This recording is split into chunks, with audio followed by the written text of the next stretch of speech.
Assalamualaikum, Xin chào. Hai Hong Ngu, Tiếng Việt.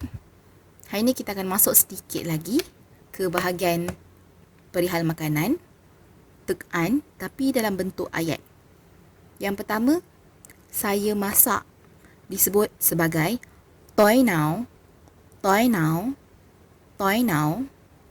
Saya hidang disebut sebagai tôi bốc phu, tôi bốc phu, tôi bốc phu.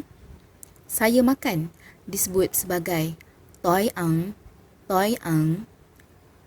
Saya tuang disebut sebagai tôi đổ, tôi đổ, tôi đổ. Seterusnya, bila kita nak cakap kita seorang yang vegetarian, kita hanya makan sayur je. Tôi ăn chay, tôi ăn chay, tôi ăn chay.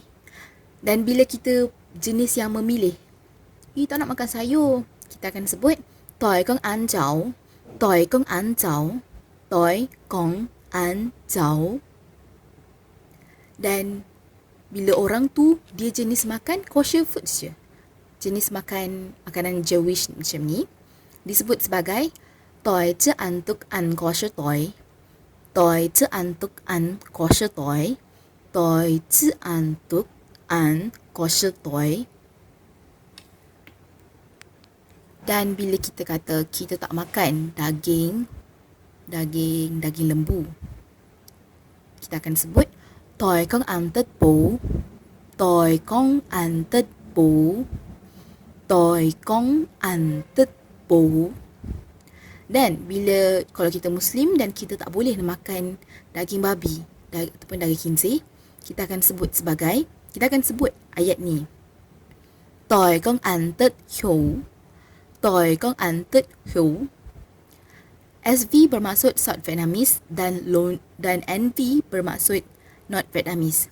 Jadi bila kita pergi ke bahagian selatan negara Vietnam, iaitu mungkin di bahagian Ho Chi Minh City, di negeri-negeri di bahagian selatan situ, kita akan gunakanlah loin untuk refer kepada pork ataupun daging khinzir tu.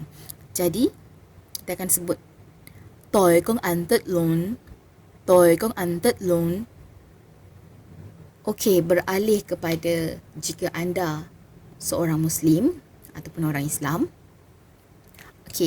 Sebelum tu saya nak terangkan dekat sini, awak perlu tukar penggunaan kata ganti diri saya bergantung kepada siapa awak bercakap.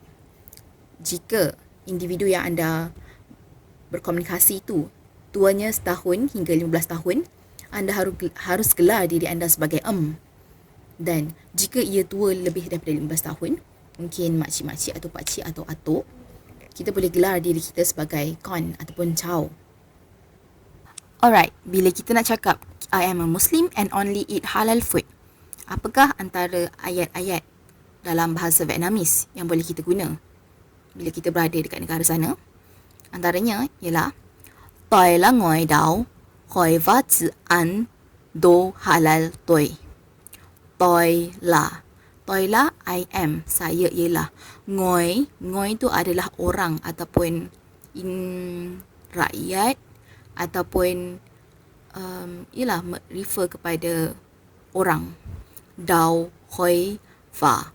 Hoi itu adalah orang Muslim, va tu maksudnya dan, ci an tu maksudnya makan. Do halal toy. Halal adalah halal lah. Toy tu nak refer kepada perbuatan itu. Jadi toy là người Đài hỏi và ăn đồ halal toy. Jadi kat sini most Vietnamese tak tahu apa itu halal, apa definisi halal.